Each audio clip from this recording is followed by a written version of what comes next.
स्वागत है आपका रूबरू में, आपके साथ मैं हूं नगमा खान। आज हम बात कर रहे हैं लायंस क्लब जो कई वर्षों से काम कर रहा है मीरा भाईंदर में भी, और इसकी शाखाएं दिन पे दिन बढ़ती जा रही है। आज वहीं के लोगों से हम बात करेंगे क्योंकि उन्होंने जो मंदिर पर ये प्रोग्राम रखा है, जो हर शनिवार को वो भोज का प्रोग्राम रखते हैं। हम इसी सिलसिले में बात करेंगे कि वो किस तरीके से आज तक वो काम करते आए हैं। हम बात करते हैं जो लायंस क्लब और मीरा भाईंदर गैलेक्सी की प्रेसिडेंट हैं लायंस रीटा मल्होत्रा जी। इनसे हम बात करते हैं और जानने की कोशिश करते हैं कि उनका ये जो भोज का कार्यक्रम किस तरीके से हर शनिवार दिन पे दिन बढ़ता जा रहा है और वो किस तरीके से इसमें सहयोग अपना दे रही हैं। रीटा जी, स्वागत है आपका रूबरू में। जी नमस्ते, जय श्री राम। नगमा जी, सवाल आपका बहुत अच्छा है क्योंकि कम लोग रिकॉग्नाइज़ करते हैं इस चीज़ को, लेकिन मीरा भाईंदर गैलेक्सी ने ये जो कार्यक्रम शुरू किया है, अब लोग जानते हैं कि ये इस क्लब से ऐसा भंडारा हर शनिवार को होता है। और इसका मकसद यही है कि मतलब हमारा क्लब यही चाहता था कि कोई भूखा ना रहे। तो रोज़ तो डेली तो हम प्रोवाइड नहीं कर सकते, लेकिन हफ्ते में एक दिन अगर हम उनको भरपेट खाना दे सकें तो ये हमारा मकसद था। इसके लिए मैं कॉन्ग्रेचुलेट करना चाहूँगी मनोज दुबे जी को, जो अभी इस साल हमारे जेडसी हैं और लास्ट ईयर हमारे प्रेसिडेंट थे। तो उनके कार्यकाल में ये शुरू किया हम लोगों ने सभी ने मिलके उनकी अध्यक्षता में, और उन्होंने पूरा साल इसको बहुत अच्छे से चलाया। उसके बाद मैं प्रेसिडेंट बनी तो ये मेरे हाथ में आया है, तो अब मैं अपने क्लब मेंबर्स के साथ मिलके इसको आगे बढ़ा रही हूँ। और यही है कि आगे भी जो प्रेसिडेंट्स होंगे उम्मीद करती हूँ इसको आगे बढ़ाएंगे और बड़े पैमाने तक लेकर जाएंगे। ये अभी तक कितने शनिवार हो चुके हैं? आज हमारा 75th सैटरडे है, प्लैटिनम वीक है, और बड़ी ही खुशी की बात है ये। इसीलिए कॉन्ग्रेचुलेट किया मैंने हमारे जेडसी मनोज दुबे जी को कि इधर तक उसको पहुंचाना बहुत बड़ी बात है। और मैं ये कहूँगी कि इसमें जितने सहयोगी आते हैं, जो 4-5 क्लब के लोग, वो उन्होंने बिना किसी नागे के हर शनिवार को आके ये काम किया है। चाहे कितनी बारिश हो रही हो, कितनी गर्मी हो, पर उन्होंने कभी नागा नहीं किया। बराबर टाइम पे आके स्टॉल लगाया, फूड लेकर आए और उसको लगाया है। कितने लोग आ जाते हैं ये हर शनिवार को आपके पास इधर पर खाना खाने के लिए, और कौन कौन लोग कहाँ से आते हैं? इसमें करीब 400, 450, कभी कभी 500, और दिन त्यौहार हो तो 600, 650 तक ये संख्या जाती है। मुझे खुशी हो रही है ये बताते हुए कि इसके जो बेनिफिशियरी हैं वो जो हैं काफ़ी गरीब लोग हैं। एक तो मंदिर के बाहर जो बैठते हैं वो लोग हैं, उनके बच्चे हैं छोटे छोटे, म्यूनसिपल स्कूल के बच्चों की जब स्कूल से छुट्टी होती है वो आते हैं, कॉलेज स्टूडेंट्स आते हैं, और महानगर पालिका के स्वीपर्स जो वहाँ पे सफाई करते हैं वो सभी इसका बेनिफिट लेते हैं। इसके अलावा मंदिर में दर्शन करने के लिए जो लोग भी आते हैं वो इस प्रसादम का बेनिफिट लेते हैं। अभी और कितने शनिवार होने वाले हैं? मैंने जैसे कि कहा कि ये अभी मेरे टेन्योर में 6 मंथ्स हो चुके हैं, 6 मंथ्स और बाकी हैं, तो इसे तो कंटिन्यू करूँगी ही मैं क्लब मेंबर्स की हेल्प से। और आगे भी जो प्रेसिडेंट आएंगे, हमारा तो यही इरादा है कि ये कभी बंद ना हो, बल्कि हम इसे ज़्यादा से ज़्यादा बढ़ा सकें। तो अगर ऐसा लोगों का कुछ सहयोग वगैरह हमको मिलेगा तो हम उसको और भी ऊंचे पैमाने पर लेके जाने की उम्मीद रखते हैं। बंद करने का ऐसा कोई इरादा नहीं है, क्योंकि मैं ये मानती हूँ ये एक ब्लेसिंग है जो हर किसी को नहीं मिलती। हमारे वो क्लब के मेंबर्स जो हर शनिवार को आते हैं, ये हनुमान जी बाबा की ब्लेसिंग है हम लोगों पे कि वो हमसे ये काम करवा कर ले रहे हैं। हम लोग बहुत टाइम से सोच रहे थे कि ऐसा कुछ करें, पर हो नहीं पा रहा था, और फिर ये आइडिया एक मनोज जी के थ्रू आया और इसको हमने मटेरियलाइज़ करने में मेहनत की और ये सक्सेस हुआ है। तो चाहती तो यही हूँ कि आगे बढ़े, खूब बढ़े। और इसमें मैं शुक्रिया अदा करना चाहूँगी हमारे डिस्ट्रिक्ट के उन ऑफिसर्स का जिन्होंने कुछ सैटरडेज हमको स्पॉन्सरशिप दी है, चाहे उनके बर्थडे हो, चाहे उनकी वेडिंग एनिवर्सरी हो। तो उन सभी का शुक्रिया अदा तहे दिल से हमारा क्लब करता है। अगर इस तरह हर किसी का सहयोग रहा तो ये आगे बढ़ता ही रहेगा।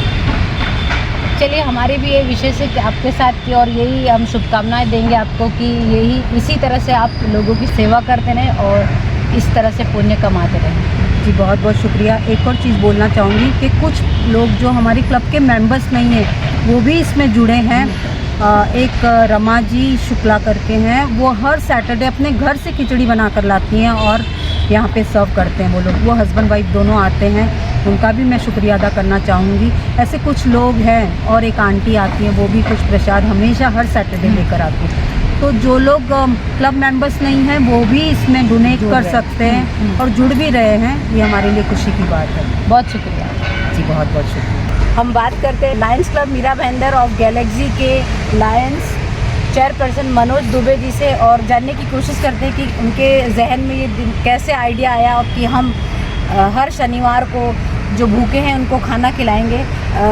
आइए पूछते हैं उनसे। मनोज जी, स्वागत है आपका रूबरू में। नमस्कार। जैसा कि लायंस इंटरनेशनल के 8 फोकस एरिया हैं, जिसमें environment, diabetes, hunger, vision, paediatric cancer, humanitarian और अब एक यूथ जुड़ गया। तो इन 8 फोकस एरिया में लायंस इंटरनेशनल काम करता है, और जो हंगर इरेडिकेशन का प्रोजेक्ट है, और ये मेरे बहुत दिल के करीब रहा है हमेशा से। तो जब मैं प्रेसिडेंट बना तो मुझे लगा कि हम हंगर के तहत ऐसा कुछ करें जिससे कम समय में ज़्यादा से ज़्यादा लोगों को हम बेनिफिट दे सकें। तो वहीं से ये आइडिया मेरे दिमाग में आया कि ये जिस मंदिर के सामने हम यहाँ पे ये कार्य कर रहे हैं, हनुमान मंदिर के बाहर, यहाँ की बस्ती में बहुत सारे ऐसे गरीब लोग हैं, बहुत सारे ऐसे बुजुर्ग हैं, कई ऐसे हैं जिनके बच्चे यहाँ नहीं रहते या वो अकेले रहते हैं, उनको दोनों टाइम भोजन मुहैया नहीं हो पाता। तो वहाँ से प्रेरणा मिली और हमने ये प्रकल्प शुरू किया। शुरुआत में 1-2 शनिवार, 4 शनिवार हमें थोड़ी दिक्कतें आई, बाद में धीरे धीरे लोग जुड़ते चले गए और काम होता चला गया। और अभी आलम है कि कई बार हम जो भोजन प्रसाद ले आते हैं वो काफ़ी कम पड़ जाता है। हमें ऐसा लगता है कि जितनी क्वांटिटी हम लाते हैं उतनी ही क्वांटिटी और हम रखें तो वो भी पूरा हो जाएगा बांटने। कितने लोग कम से कम यहाँ पर हर शनिवार को आ जाते हैं? हर शनिवार मिनिमम 450 से 500 लोग खाते ही हैं। कोई ऐसा बड़ा त्यौहार हो या कोई ऐसी छुट्टी का दिन हो तो संख्या बढ़ जाती है। और अभी आगे और आपका जो क्लब है वो क्या क्या करने वाला है, और क्या मीरा भाईंदर में और किस तरह के आपको चीज़ें लगती हैं कि करनी चाहिए? हमारा क्लब तो जितना भी इंटरनेशनल का गाइडलाइन के हिसाब से फोकस एरिया है वो सारा ही प्रोजेक्ट कवर करता है। जैसे हम पेडियाट्रिक कैंसर छोटे बच्चों को जो होता है उसके अंडर भी हम काम करते हैं। अभी हमारा सैटेलाइट सर्विस वीक शुरू हुआ है, तो वांद्री डैम के पास एक गांव है गांजे ढेकाले, हमने उस गांव में पिछले 4 वर्ष से हम लगातार सेवा दे रहे हैं हर जनवरी में। तो वहाँ हम जाके कंबल वितरण करते हैं। ह्यूमैनिटेरियन के अंडर ये प्रोजेक्ट आता है, तो वहाँ हम जा कर के ये चद्दर कंबल बांटते हैं। तो उस गांव में हम जा कर के वहाँ की जो महिलाएं हैं, अंडर प्रिविलेज लेडीज़ हैं, उनको हम सैनिटरी पैड डिस्ट्रीब्यूट करते हैं साल में 2 बार। 6-6 महीने का स्टॉक देते हैं, बच्चों को नोटबुक देते हैं, वहाँ पे बुज़ुर्गों को और वहाँ के ज़रूरतमंद लोगों को कंबल, चद्दर, चटाई, ये सब चीज़ें हम वितरित करते हैं। उसके अलावा यहाँ पर हम अनाज वगैरह भी वितरित करते हैं। मेडिकल के लिए अगर किसी को ज़रूरत है तो उसमें सहायता करवाते हैं।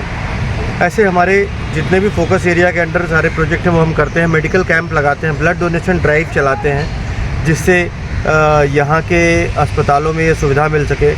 3 वर्ष पहले हमने इंदिरा गांधी हॉस्पिटल में 2 डायलिसिस मशीन डोनेट करवाई थी हमारे ही एक दूसरे लायंस क्लब के CSR फंड के थ्रू।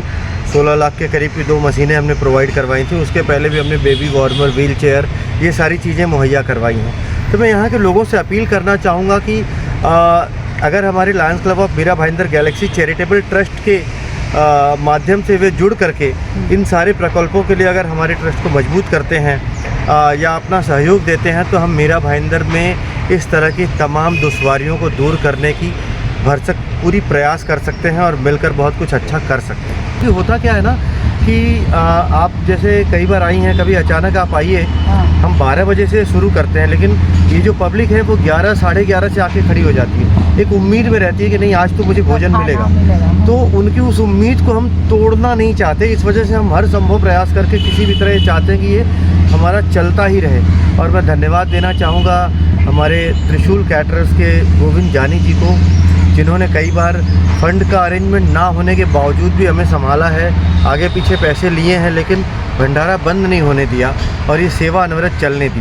मनोज जी, आप हमारी कामना है आप इसी तरीके से ये जो एक काम कर रहे हैं, जिससे आप हम ये कह सकते हैं कि ये इतनी परेशानी है लोगों की कि खाना भी कुछ लोग हैं जो जुटा नहीं पा रहे, तो ये बहुत ही पुण्य का काम है और इसी तरह आप कार्य करते रहिए, हमारी शुभकामनाएं। बहुत धन्यवाद। रूबरू की तरफ से भी हम यही अपील करते हैं कि जो Lions club Mira Bhayandar of galaxy काम कर रहा है, चाहे वो लोगों को खाना खिला रहा है या दवा प्रोवाइड कर रहा है, इस तरह के जो भी वो काम कर रहा है, और अगर आप कुछ करना चाहते हैं लोगों के लिए, आपके पास समय भी है और आपके पास कुछ ऐसी राशि भी है जिससे आप लोगों की मदद करना चाहते हैं, तो इस तरह के क्लब जो भी मीरा भाईंदर में, उनसे जुड़िए और कुछ ज़्यादा ना सही कुछ कम ही कीजिए, लेकिन कीजिए और ऐसे ही जुड़ते रहिए और अपना योगदान देते रहिए ताकि लोगों के पेट भी भरते रहे और लोग स्वस्थ भी होते रहें। मिलेंगे फिर ऐसे ही किसी कहानी के साथ रूबरू में, तब तक के लिए शुक्रिया।